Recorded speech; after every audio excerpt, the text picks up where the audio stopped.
When it comes to using AI, it's often misunderstood exactly what it is. And I think probably the easiest way to discuss what it is to say what it's not. It's not like the traditional software we're used to, meaning, hey, we open it up and we have a certain set of tasks that it will run, and that's all it does. It goes way beyond that. It actually will do whatever we want it to do, and it's only limited by our imagination. Hi, my name is Jeff Harris. I'm with a company called Swing Point Media, and today I just wanted to jump in here at the near end of July and share a couple of things that are going on with AI that's happening, I'm going to say, kind of in the trenches. I own a company called Swing Point Media. We've been doing digital marketing and now AI automation and consulting for about the last 15 years. Now, not that whole time when we were doing AI, we probably got into AI and automation heavily in the last 3 years. And then as technology has continued to evolve, we have added new steps. One of the things I notice is the limitations that we sometimes will put on a certain tool, in this case, artificial intelligence. Now, I don't want to isolate and say, or generalize and say, oh, this is only ChatGPT or this is Claude, this is Perplexity. I'm just going to say AI in general as we think about it. You know, ChatGPT is the one that is probably the best known. It sprung onto the market at ChatGPT when it happened, and had over 100 million people sign up right away to start using it. We've been using it as a commercial basis for, like I said, probably since day one. As soon as we were given access to it, and then upgraded to the pro level, we have been using it nonstop. We use it for a lot of things. We use it for anything from this is kind of one of my favorite things. This is to do deep research into our customer's customer. And what that allows us to do is to go way beyond the gender and the age and the demographics that we normally think about a customer, and really dive into things psychographics. What's the things that are important to that person? We can also simultaneously with that same question, we can dive into things like, what do the reviews say? What are the fears? What are the concerns? What is the journey that the average customer for this particular business? What kind of things do they need to know? And what kind of questions will they ask before they can make a buying decision? It's really a game changer because that particular step I just described is usually one that takes several people, and it might take a couple of weeks, and it's very expensive. And let's be honest, most small businesses that work in your community cannot afford it. We as a company, we would like to offer it, but it was something that was out of reach for most people. Well, since we've been using this, it's allowed us to be so much better. It's almost like going from, if you think about it, in the days of even, not long ago when we turn on TV and it's like, it's just a little fuzzy, just a little fuzzy. And then all of a sudden it went from HD and it's like, wow, that's really good. Then it went to 4K and we're like, oh my gosh, it's like we're looking at life as it is in real life, not on a screen. Well, that's kind of what's happened. It has continued to evolve and it just gives us a better insight into the customer. So what does that mean? It means we can do things like better messaging. We understand the actual language that that customer's customer will use when they're searching for something. And let's face it, one of the key things that we've found over the last 15 years when we talk about behavior, making a decision, is rapport building. And when you speak the language of your ideal customer, you tend to stand out in the noise that's out there in the marketplace. I give you an example. Yesterday, I was out filming a new client that's come aboard, and I wanted to remind them as they were answering questions like Q&As. I said, do me a favor, let's see if we can speak to the people without the corporate jargon. And I don't mean that in a negative sense because it's easy. I mean, if I'm around other people, we're doing AI and whatnot, I'll probably speak a different language than I would when I'm on this recording. I want to speak in a way that you understand what I'm talking about, not something that is complicated, because here's what happens. When you speak in jargon, and I'm getting a little off track, but I want to circle this back around. When you speak in jargon, what that happens to do to our brain is all of a sudden it's like, what did they say? What does that mean? And all of a sudden I've lost them. And so we want to speak in the language that works for you. So this is why a lot of times if you meet me in person or you watch my videos, I use a lot of simple language. I joke and say, hey, I'm just a kid from West Texas, and we keep things real simple there. But that is really true. I try to take the complicated and make it easy. Now, back to AI. There's almost nothing today that I don't try to run it through one of the AI models. Why? Because I'm going to find out it kind of knows everything. It's already reached those levels where it already gets scores on all the tests about how smart are these things. It already gets higher scores than any human on the planet. I read that. I heard that last week from Peter Diamandis, where they were talking about this. It's already scoring scores that they're way beyond a PhD level. In fact, they were reading part of this test, and it was on the math test, and they were reading questions, and I'm like, I don't even know what that means. Just the question, I had no idea what this meant. And ChatGPT, in this case, 4.5, scored a 100. So it's pretty cool. My point with today is it's not like software.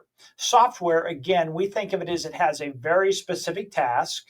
And so when we open it up, it does that specific task. The cool thing about this is a lot of times I'll start a conversation, and let's just say I'm starting a conversation and I'm going to write some emails for a client. And I'll start writing the emails. And then by the time I'm done with the emails, it has a lot of understanding of exactly what I'm looking for. And I'll say, hey, while we're at it, let's create a 45-second script that I can then turn into a video to help promote whatever we're talking about selling, both online and within the emails. And in no time at all, I have this fantastic script written that I can then put in AI, another platform, if you will, and it will turn that script into a finished video. Now, there's a guy named Dan Martell, and I like Dan. I've just recently started watching him. I saw him again on a podcast that I love watching called The Department with Omar Takori. And Dan says, hey, AI should be doing about 92% of your work. Now, Omar, because I was asking the same thing, it's like, Dan, how do you come up with 92%? The bottom line is it can do all of the heavy lifting, and we just go in as humans and we tweak a little bit. And I think that's even going to be a time where in not too distant future, we're probably not tweaking it at all. Going back to these emails and the script, when I look through that, I'm like, I wouldn't change a thing. It did a great job. Part of that is how much information are we giving the AI before we get it going? Now, moving from business to personal, I'll give you an idea. My wife has started using Copilot, and she's already named it. I think she calls it Sage.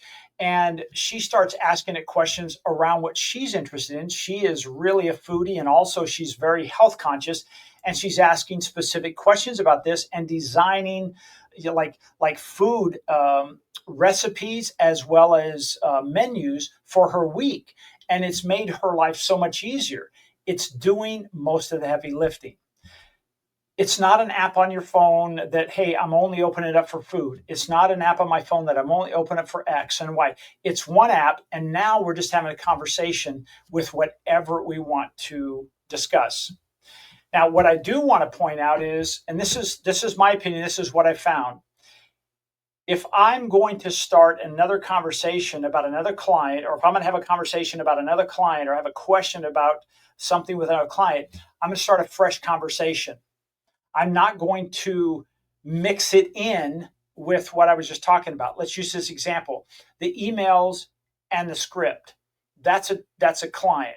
But I'm going to come over here to another conversation, and I'm going to talk to it about doing deep research on a new customer that we just picked up, and we want to go deep into, all the information that we need, including their competitors and what kind of videos we should make, what kind of ads we should run, all that kind of stuff. That way, it's keeping it separate. Now, you can, and we do, you can create what we call projects, and these are like folders. And for the longest time, in the beginning, that wasn't possible. It was just all your chats on there, and you had to go back and go through them. I kind of still have a few of those because I've done so many for so long, but I'm starting to now segment them and put them into projects. I'm bouncing around a bit, but the big thing here I wanted to share with you is we need to treat it like it's somebody we know who has all the freaking answers. They're so smart. Like I have a friend of mine, his name is Marty, and Marty, I always joke with him. I said, he's the smartest guy I know. If I want to know anything, it doesn't matter, from plumbing to electricity to, how to get the best rates on a car, whatever it is, I reach out to Marty. Well, ChatGPT in this case, or AI, he's my Marty. I just go to one person, and it's so cool because I don't have to search all over the place. I think there's amazing things coming down the pike for us when it comes to artificial intelligence. And keep in mind, I'm only talking about one I'm going to call it platform or one resource. And you can make it do whatever you want legally, obviously, and within reason, and legally and morally. So I encourage you to try this. And I'd love for you to put in chat, hey, which AI do you use? Is it Chat, GPT? Is it Perplexity? Is it Grok? Who is it?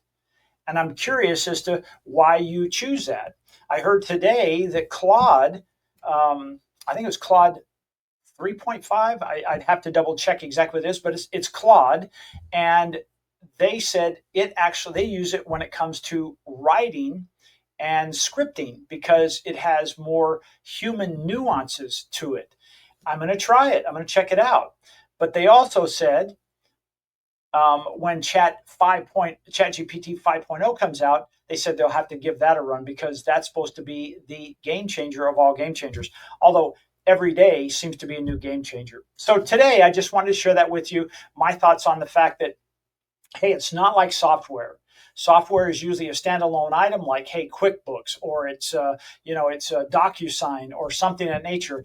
No. We can ask it anything. And the other thing, if you haven't done this yet, I'd encourage you to hit the voice portion and have a conversation with it. And you could almost have that running in the background and have conversations with it. And in the next video, I want to talk to you about AI agents. Now, that's something that ChatGPT is going to give all of us. And now imagine, and we've already been building these before this release, but imagine you had an AI agent that took care of all of your emails. And you have an AI agent that takes care of all your Facebook. And you have one that takes care of all your Instagram, or they take care of your social media. And that's all they're supposed to do. They're trained to be the very best. They're the Einstein of that particular area. That is being released and it's rolled out. I think it was released last week, and it's going to be rolled out. So we've got some fun times ahead of us. And like I said, please put in the chat, which one do you use and how do you use it? I'd love to find out. Thanks again for joining me. Again, my name is Jeff Harrison. I own a company called SwingPoint Media. We are an AI automation and consulting company. And what we basically do is we help companies understand. We kind of go in and we say, okay, let's look over your shoulder. Let's find out what you're doing and how much of this can be automated.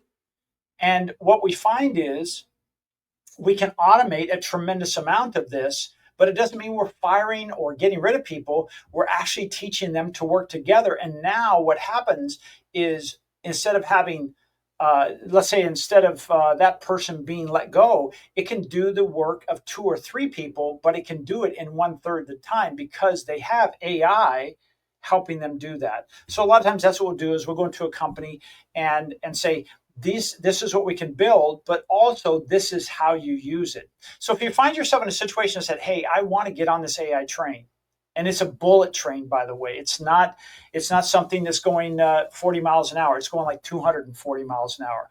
But if you want to get on board, but you're not sure where, give us a shout. You can call us. We can do an online assessment. My number is 760-413-3508, or you can just go to Swing Point Media and you can send me a message that comes to my inbox at jeff@Swing Point Media. I'd love to help you. Till next time, be safe, and we'll see you on the other side of AI.